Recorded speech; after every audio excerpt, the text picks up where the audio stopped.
Mpanzu na boli, Mpanzu na katin, Eli Mpanzu anapiga chenga, mwamuzi asemaje? Ni mkwaju wa penalti. Moto unawaka kwa wachezaji wa Dodoma Jiji. Mashabiki wa Simba wanatabasamu na kushangilia, na ameshashika kadi yake ya njano. Anamuonesha Salimini Idi Hoza,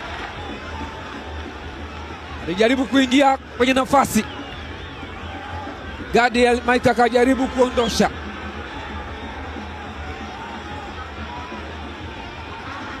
Kitazama mambo jinsi yalivyokwenda, wachezaji wa Dodoma Jiji hawaridhiki. Wakati wa Mgore naye anashangaa kadi ya njano kwa Mgore.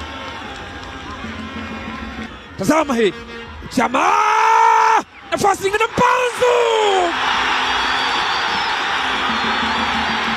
anapiga somersault. Wow, just wow, kibisa wala. Eli Mpanzu amekwenda kuokoa fedheha ya Mwamba Lusaka ambaye amepoteza mkwaju wa penalti. Wanakana kupiga mshale wenye sumu kali kwa Dodoma Jiji. Walima zabibu hawa kutoka Idodomia, akamaliza mashine hii. Tazama katika incidence ya penalty, mwamuzi alisema Dan Mgore ya kucheza mpira, Chama akapiga kakosa, golikipa ka save. Second ball, Mpanzu kama anaua nyoka. Ukiangalia mwili wa umbu mdogo sana, amepiga kwa nyundo, dunia ina huruma.